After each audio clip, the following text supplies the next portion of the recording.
This is Ryan Abraham, Dan Weber, USCFootball.com. Instant analysis here on signing day 2014. We just heard Steve Sarkisian talk about the 2014 recruiting class. 18 names. There was one missing on that list. Yeah, haven't gotten the signed letter of intent from Adoree Jackson yet. Steve said he's going to be very convinced that it's going to be fine, but he can't comment on it because he doesn't have it yet. So it's somewhere. But he certainly seemed to feel like, it's not a problem.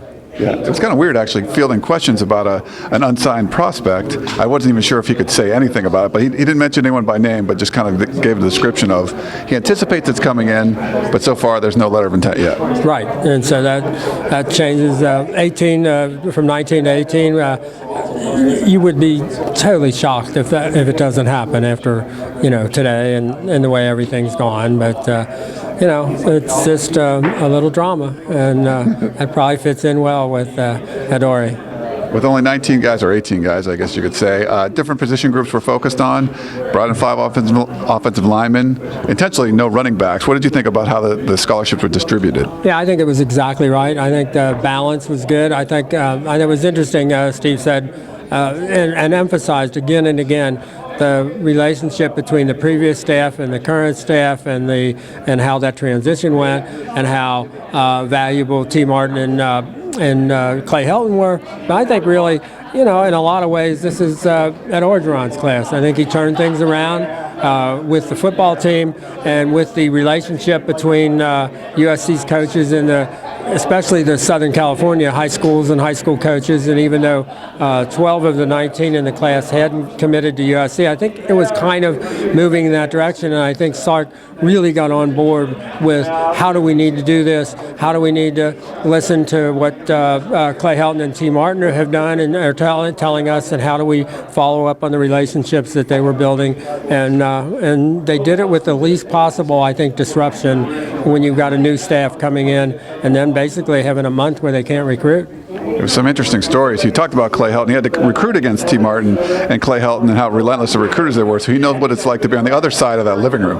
Well, I think it was interesting he mentioned, because basically we're dealing with a kind of a Northwest-oriented staff or a Northwest LA staff coming in, and he talked about the 2 Southern guys with the Southern hospitality, the Southern conversationalist with the families in the home and all that. And I thought I think what we've seen with Sark is he's recognized all of the potential with USC and with the holdover coaches and all the groundwork that they had done. And I thought, the first thing you want to do is don't screw it up, don't do any harm. And I think they handled that really well.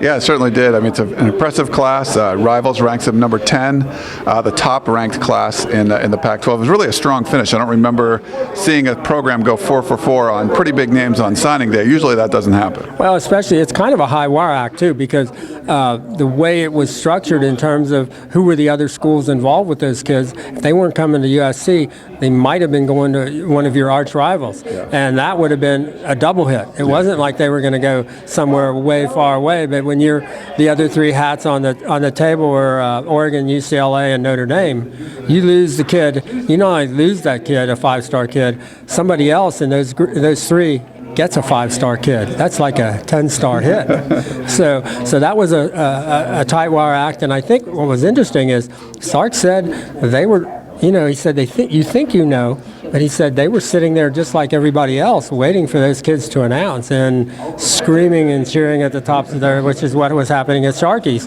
that they were that thrilled to hear, they heard it finally. I mean, they said, maybe the kids did it for a little drama, because it certainly looked like the kids themselves had figured out Damian early, Adoree in the middle, and Juju at the end, and that they kind of played off one another and got the national coverage and all that. But Sark said they had to wait on a couple of them to see what they said. Found out himself on TV. All right, well, interesting signing day here. It's certainly different from last year, 2013 to 2014. We'll see what happens beyond a year from now, 2015. A 25-person class, Dan. This is the last NCAA-sanctioned class that USC has to go through. We hope. Well, who knows? Maybe there's a tennis player right now as we talk making long-distance phone calls. Who knows? All right, well, thanks. For Dan Weber, this is Ryan Abraham wrapping it up here From the John McKay Center, USCFootball.com. Check it out for more.